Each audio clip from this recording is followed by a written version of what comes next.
बेळगाव जिल्ह्यातील खानापूरसह विविध भागात सुरू असलेल्या मुसळधार पावसाच्या पार्श्वभूमीवर खबरदारीचा उपाय म्हणून प्रमुख धबधब्यांकडे जाणारे जंगल मार्ग बंद करण्यात आले असून पर्यटकांच्या भेटींवर कडक बंदी घालण्यात आली आहे, अशी माहिती जिल्हाधिकारी मोहम्मद रोशन यांनी दिली.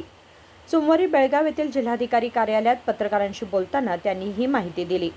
जिल्ह्यातील नद्यांमध्ये पाण्याचा ओघ वाढला असून नागरिकांनी तसेच पर्यटकांनी नदी किनाऱ्याजवळ जाणे टाळावे, तसेच धबधब्यांवर रील्स बनवणे किंवा साहसी कृत्ये करू नयेत असा कडक इशारा जिल्हा प्रशासनाने दिलाय. ಈಗ ನಮ್ಮ ಬೆಳಗಾವಿ ಜಿಲ್ಲೆಯಲ್ಲಿ ಲಾಸ್ಟ್ 24-48 ಗಂಟೆ ಒಳಗಡೆ ಅಥಣಿನಲ್ಲಿ, ಚಿಕ್ಕೋಡಿನಲ್ಲಿ, ಹುಕ್ಕೇರಿನಲ್ಲಿ, ರಾಯಬಾಗ್ನಲ್ಲಿ, ಸೌದತ್ತಿ, ಕಿತ್ತೂರು, ನಿಪ್ಪಾಣಿ ಮತ್ತು ಕಾಗವಾಡ್ನಲ್ಲಿ ಭಾರಿ ಮಳೆಯಾಗಿದೆ. ಒಂದೇ ದಿವಸದಲ್ಲಿ 200-400 mm ಮಳೆ ಈ ಭಾಗಗಳಲ್ಲಿ ಆಗಿದೆ. ಇದರಿಂದ ನಮ್ಗೆ ಏನಾಗಿದೆ ಅಂದರೆ ಮಹಾರಾಷ್ಟ್ರದಲ್ಲಿನೂ ಮಳೆ ಆಗ್ತಾ ಇದೆ, ನಮ್ಮ ಕಡೆನೂ ಮಳೆ ಆಗ್ತಾ ಇದೆ. ಕೃಷ್ಣಾ ನದಿನಲ್ಲಿ ರಾಜಾಪುರ್ ಬ್ಯಾರೇಜ್ ಮುಖಾಂತರ ಒಟ್ಟು ಈಗ 59,857 ಕ್ಯೂಸೆಕ್ ನೀರು ನಮ್ಮ ಜಿಲ್ಲೆ ಒಳಗಡೆ ಬರ್ತಾ ಇದೆ. ಇದರಲ್ಲಿ ಮತ್ತೆ ದುಧಗಂಗಾ, ವೇದಗಂಗಾ ಸೇರಿಕೊಂಡು ಇನ್ನೊಂದು 17,000 ಕ್ಯೂಸೆಕ್ಸ್ ಅದರಲ್ಲಿ ಜೋಡಣೆ ಆಗಿ ಎಲ್ಲ ಹೋಗಿ ಹಿಪ್ಪರಗಿಗೆ ಹೋಗಿ ಅಲ್ಲಿ ಸ್ಟೋರ್ ಆಗ್ತಾ ಇದೆ.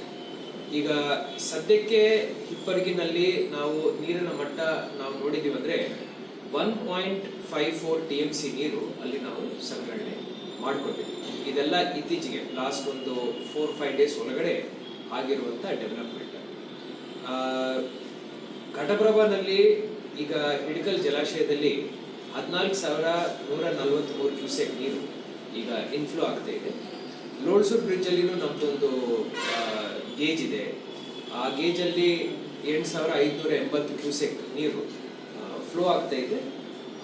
ಈ 8,500 ಕ್ಯೂಸೆಕ್ ನೀರೇನಿದೆ ಅದು ಗೋಕಾಕ್ ಸೈಡಿಂದ ಹೋಗುತ್ತೆ. ಮೂರನೇದು ಮಲಪ್ರಭಾನಲ್ಲಿ ಈಗ ನೀರು ಇನ್ಫ್ಲೋ ಬರ್ತಾ ಇದೆ. 2,069 ಕ್ಯೂಸೆಕ್ ನೀರು ಈಗ ಇನ್ಫ್ಲೋ ಬರ್ತಾ ಇದೆ. ಸೊ ಎಲ್ಲ ಕಡೆ ಡ್ಯಾಮ್ಗಳಲ್ಲಿ ಈಗ ನೀರು ತುಂಬಿಕೊಳ್ಳೋದನ್ನು ನಾವು ನೋಡ್ತಾ ಇದ್ದೀವಿ. ರಾಕಸ್ಕೊಪ್ಪ ಡ್ಯಾಮ್ ನಮಗೆ ಬಹಳ ಇಂಪಾರ್ಟೆಂಟ್. ಸಣ್ಣ ಡ್ಯಾಮ್ ಇದೆ, 0.5 TMC ಅದರದ್ದು ಸ್ಟೋರೇಜ್ ಇದೆ.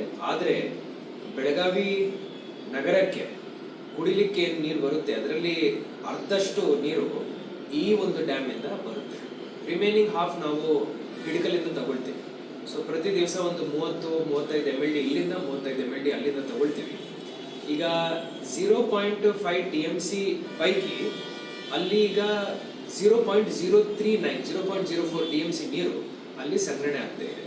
ಈಗ ಏನು ಮಳೆ ಆಗ್ತಾ ಇದೆ ಈ ಭಾಗದಲ್ಲಿ, ಇದರಿಂದ ಪ್ರತಿ ದಿವಸ ಒಂದು ಅರ್ಧ ಫೀಟ್ ನೀರು ಏರಿಕೆ ಆಗ್ತಾ ಇದೆ.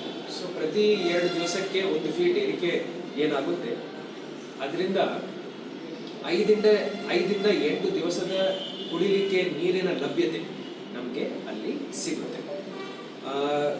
ಈ ಮಳೆಯಿಂದ ಏನಾಗಿದೆ, ಮನೆಗಳು ಸ್ವಲ್ಪ ಯಾವ್ಯಾವುದು ಮಣ್ಣಿನ ಗೋಡೆಗಳಿದ್ದಾವೆ ಆ ರೀತಿಯ ಮನೆಗಳು ಸ್ವಲ್ಪ ಡಿಸ್ಟ್ರಾಯ್ ಆಗಿದ್ದಾವೆ, ಕುಸಿದಿದ್ದಾವೆ. ಇದರಲ್ಲಿ ನಮಗೆ 5 ಮನೆಗಳು ಲಾಸ್ಟ್ 2 ಡೇಸಲ್ಲಿ ಹಾನಿಯಾಗಿದೆ, ಪೂರ್ತಿ ಪ್ರಮಾಣದ ಹಾನಿಯಾಗಿದೆ. ಆ್ಯಂಡ್ ಒಂದು ಕ್ಯಾಟಿಲ್, ಒಂದು ಎಮ್ಮೆ ಚಿಕ್ಕೋಡಿನಲ್ಲಿ ನಮ್ಮ ಮದ್ರಾಳ್ ಗ್ರಾಮದಲ್ಲಿ ಒಂದು ಹಾನಿಯಾಗಿದೆ. ಎಲ್ಲ ರೀತಿಯ ಪರಿಹಾರ ನಮ್ಮ ನಾರ್ಮ್ಸ್ ಪ್ರಕಾರ ಏನು ಬರುತ್ತೆ, NDRF SDRF ನಾರ್ಮ್ಸ್ ಪ್ರಕಾರ ಅದನ್ನು ನಾವು ಕೊಡಬೇಕಂತ ಹೇಳಿ ನಾನು ತಹಶೀಲ್ದಾರ್ ಎಲ್ಲ ಕನ್ಸರ್ನ್ಡ್ ತಹಶೀಲ್ದಾರ್ಸ್ಗೆ ಹೇಳಿದ್ದೀನಿ. ಅವರು ಇವತ್ತು ಒಳಗಡೆ ಅದನ್ನು ಕೊಡ್ತಾರೆ. ಈಗ ನಮ್ಮ ಬೆಳಗಾವಿ ಜಿಲ್ಲೆ ಪ್ರವಾಸಿ ತಾಣಗಳಲ್ಲಿ ಏನೇನು ಅರಣ್ಯ ಪ್ರದೇಶ ಒಳಗಡೆ ಇದ್ದಾವೆ ಅಲ್ಲಿ ಈಗ ವಾಟರ್ ಫಾಲ್ಸ್ ಅಲ್ಲಿ ನೀರು ಅವೈಲೇಬಲ್ ಇದೆ. ಸೊ ಇದನ್ನು ನೋಡಲಿಕ್ಕೆ ಎಲ್ಲ ಟೂರಿಸ್ಟ್ ಬರ್ತಾ ಇದ್ದಾರೆ. ಈ ಸದ್ಯಕ್ಕೆ ಅಲ್ಲಿ ಸೇಫ್ ಇಲ್ಲ. ಫಾರೆಸ್ಟ್ ಒಳಗಡೆ ಹೋಗಿ ಸ್ವಯಂ ಪ್ರೇರಿತರಾಗಿ ರೂಟ್ಸ್ ಐಡೆಂಟಿಫೈ ಮಾಡಿಕೊಂಡು ಹೋಗಿ ಈ ಫಾಲ್ಸಲ್ಲಿ ರೀಲ್ಸ್ ಮಾಡೋದು, ಸೋಷಿಯಲ್ ಮೀಡಿಯಾದಲ್ಲಿ ಹಾಕಲಿಕ್ಕೆ ಅಡ್ವೆಂಚರ್ ಮಾಡೋದನ್ನು ನಾವು ಲಾಸ್ಟ್ ಇಯರ್ ನೋಟಿಸ್ ಮಾಡಿದ್ದೀವಿ. ಈಗ ಫಾರೆಸ್ಟ್ ಡಿಪಾರ್ಟ್ಮೆಂಟ್ ಮುಖಾಂತರ ಒಂದು ನಿಷೇಧಾಜ್ಞೆಯನ್ನು ಹೊರಡಿಸಲಾಗಿದೆ.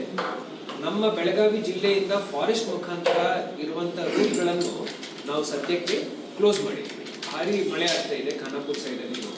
ಸೊ ಈಗ ಚಿಕ್ಕಳೆ ಫಾಲ್ಸ್ಗೆ ಹೋಗೋ ದಾರಿ, ಬರವಾಡ ಫಾಲ್ಸ್ಗೆ ಹೋಗೋ ದಾರಿ, ಮತ್ತು ವಜ್ರಪೋಹ ಫಾಲ್ಸ್ಗೆ ಹೋಗೋ ದಾರಿ ಹಾಗೂ ಡೆಲ್ಟಾ ಫಾಲ್ಸ್ ಆ ಕಡೆ ಇದೆ. ಆದರೆ ನಮ್ಮ ಬೆಳಗಾವಿಯಿಂದ ಏನು ರೂಟ್ ಇದೆ ಅದನ್ನು ನಾವು ಸದ್ಯಕ್ಕೆ ನಿಷೇಧಿಸಿದ್ದೀವಿ. ಸೊ ಅಲ್ಲಿಂದ ಪ್ರವಾಸಿಗರು ಈಗ ಸದ್ಯಕ್ಕೆ ಹೋಗ್ಲಿಕ್ಕಿಲ್ಲ. ಆ್ಯಂಡ್ ಇದೇ ರೀತಿ ಮಳೆ ಇನ್ನೊಂದು 15-20 ದಿವಸ ಆಗಿದೆ ಅಂದರೆ ಆಗಸ್ಟ್ ಅಂತ್ಯದ ತನಕ ನಮಗೆ ಯಾವುದೇ ಕುಡಿಯುವ ನೀರಿನ ಪ್ರಾಬ್ಲಮ್ ಬರಲ್ಲ. ಭಾಳ ನಾವು ರೇಷನ್ ಮಾಡಿಕೊಂಡು ನೀರನ್ನು ಬಳಕೆ ಮಾಡ್ಕೊಳ್ತಾ ಇದ್ದೀವಿ. ಈಗ ಮಳೆ ಆಗ್ತಾ ಇದೆ ಅಂತ ಹೇಳಿ ನಾವು ಮಿಸ್ಯೂಸ್ ಮಾಡಲಿಕ್ಕಿಲ್ಲ ನೀರು.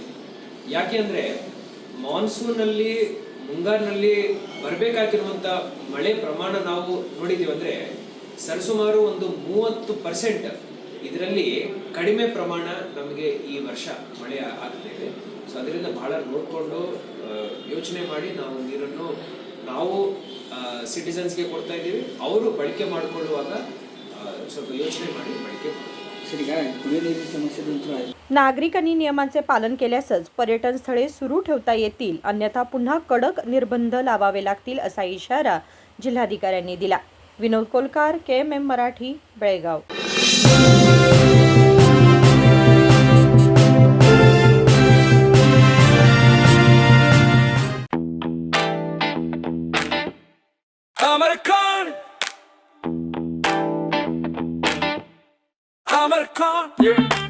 Amarcon collection में आओ,